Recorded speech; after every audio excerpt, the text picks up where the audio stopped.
dalam dunia yang semakin maju, ada bahaya yang kita tak nampak.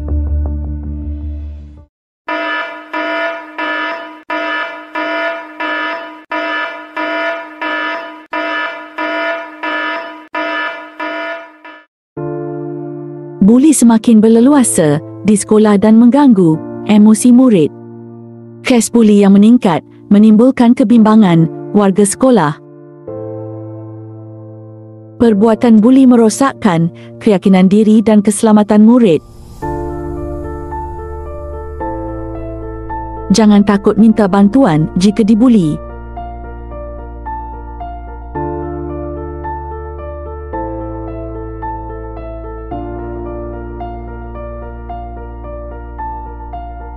Jika buli siber berlaku, ambil tindakan segera.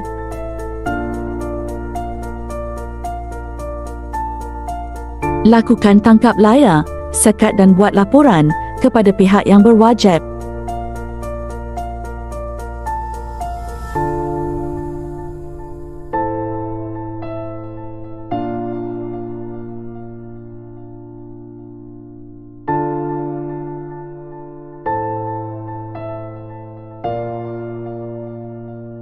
Buli bukan gurauan, ia meninggalkan kesan mendalam kepada mangsa. Skuad Kelab Pencegahan Jenayah bersedia untuk membantu.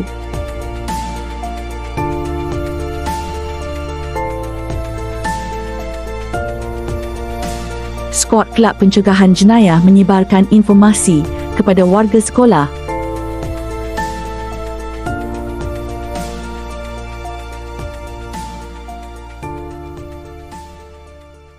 Kami ahli Kelab Pencegahan Jenayah berikrar akan menjadi murid yang berdisiplin, menjauhi segala bentuk jenayah,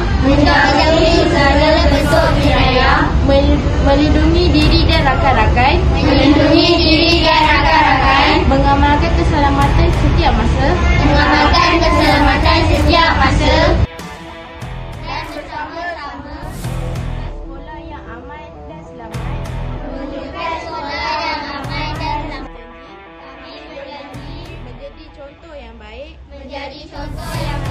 berkata benar, dan bertindak berani demi kebaikan.